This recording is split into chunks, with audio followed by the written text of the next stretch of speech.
Hi, నేను doctor GPV Subbaiah, spine surgeon, Hyderabad.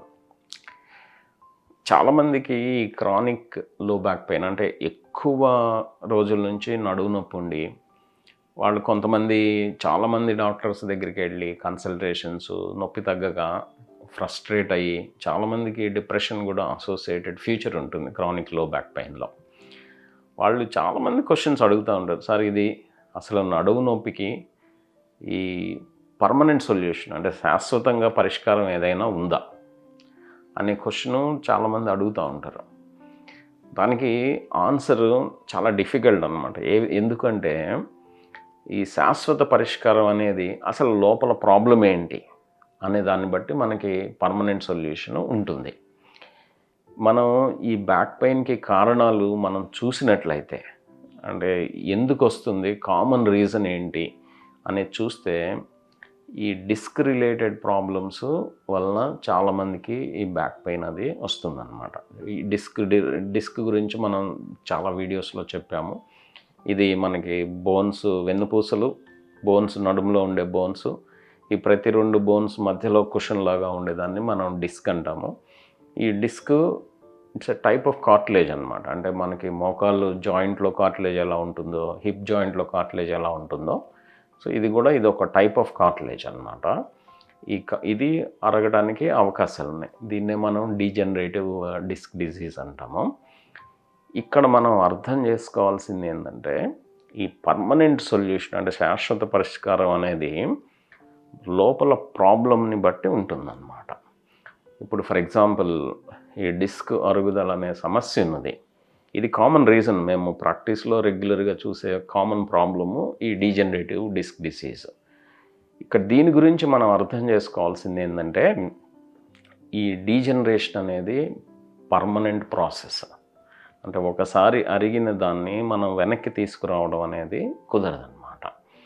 ఈ regenerative అంటే దాన్ని మళ్ళీ నార్మల్ స్టేజ్కి తీసుకురావడానికి చాలానే రీసెర్చ్ జరుగుతుంది. అందులో భాగంగా మేము కూడా మా టీం కూడా కొంత రీసెర్చ్ దీని మీద చేయడం, జీన్ థెరపీస్ గురించి కొంత రీసెర్చ్ కూడా చేయడం జరుగుతుందన్నమాట. కానీ అది ఇంకా స్టిల్ రీసెర్చ్ ఫేజెస్లోనే ఉన్నాయి, ఇంకా మనకి అందుబాటులోకి రాలేదు. సో ఈ అరుగుదల పర్మనెంట్ ప్రాసెస్ కాబట్టి మరి దీన్ని ఆపరేషన్ చేసి దాన్ని అరిగిపోయిన డిస్క్ని తీసి దాని ప్లేస్లో ఏదన్నా పెట్టి మనం ప్రాబ్లం సాల్వ్ చేసేయచ్చు కదా అని చెప్పి అడగచ్చు.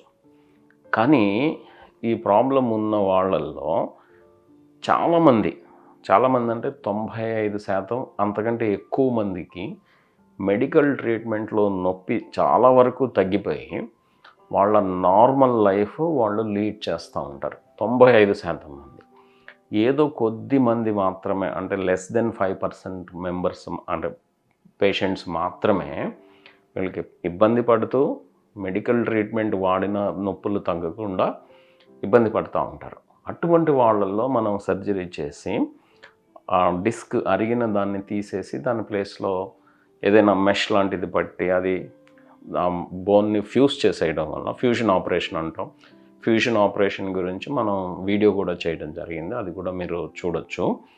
చేయడం వల్ల మనం డెఫినెట్గా పర్మనెంట్ సొల్యూషన్ వైపు చూస్తాం అన్నమాట. ఇది ఒక కారణం, అంటే నడుము నొప్పి రావడానికి గల కారణం. ఇంకా ఇతరత్ర కారణాలు ఏది మనకి ఎందుకు వస్తుంది అని మనం కరెక్ట్గా ఐడెంటిఫై చేయగలిగితే దాన్ని మనం ప్రాపర్గా ట్రీట్ చేయగలిగితే, నేను చూసేది ఏంటంటే మా పేషెంట్స్లో ఫస్ట్ ప్రాబ్లం ఐడెంటిఫికేషన్ చాలా ఇబ్బంది అనమాట. అది ఎందుకు వస్తుంది అనేది ఎగ్జాక్ట్గా చాలామందికి తెలియదు. అది తెలుసుకొని మేము ఇలా చేస్తే బాగుంటుంది అని చెప్పి సొల్యూషన్ చెప్తాము.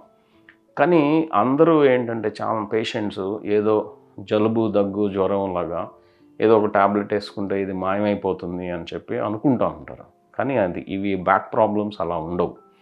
మనం దానికి ఏంటంటే మెడిసిన్స్తో పాటు కొంత మనం లైఫ్ స్టైల్ మోడిఫికేషన్ అంటే నడుము మీద ఒత్తిడి పడకుండా మనం రెగ్యులర్గా జాగ్రత్తలు తీసుకోవడం, అంటే లైఫ్ స్టైల్ మోడిఫికేషన్ అనేది చాలా ఇంపార్టెంట్. రెండోది రెగ్యులర్గా ఎక్సర్సైజెస్ చేయడం వల్ల మన కండరాలు కండిషన్లో ఉండి లోపల ఏదైనా ప్రాబ్లం ఉంటే దాన్ని కవర్ చేయడానికి అవకాశాలు ఉంటాయి అన్నమాట. సో ఈ అడ్వైజ్ సరిగా చాలామంది ఫాలో అవ్వరు, ఏదో కొద్ది మంది మాత్రమే సిన్సియర్గా చెప్పినట్టు ఫాలో అవుతూ ఉంటారు. కానీ దాదాపు 90% మంది అడ్వైస్ సరిగా ఫాలో అవ్వరు అనమాట. ఏదో 2 రోజులు టాబ్లెట్ వేసుకుంటారు, కొంచెం బాగుందని చెప్పి ఇంకా మళ్ళీ మర్చిపోతారనమాట. సో బేసిక్గా ఏంటంటే మనం డెఫినెట్గా వీళ్ళకి పర్మనెంట్ సొల్యూషన్ ఇవ్వచ్చు. కానీ మనం ఏంటంటే ఈ నొప్పి ఎందుకు వస్తుంది అనేది మనం ఫస్ట్ ఐడెంటిఫై చేయడం అనేది చాలా ఇంపార్టెంట్. రెండోది దానికి తగిన సొల్యూషన్ మనం చెప్పి పేషెంట్స్ దాన్ని రెగ్యులర్గా తప్పనిసరిగా దాన్ని ఫాలో అయితే డెఫినెట్గా మనకి ఈ బ్యాక్ పెయిన్కి మనం శాశ్వత పరిష్కారం ఇవ్వచ్చు అన్నమాట.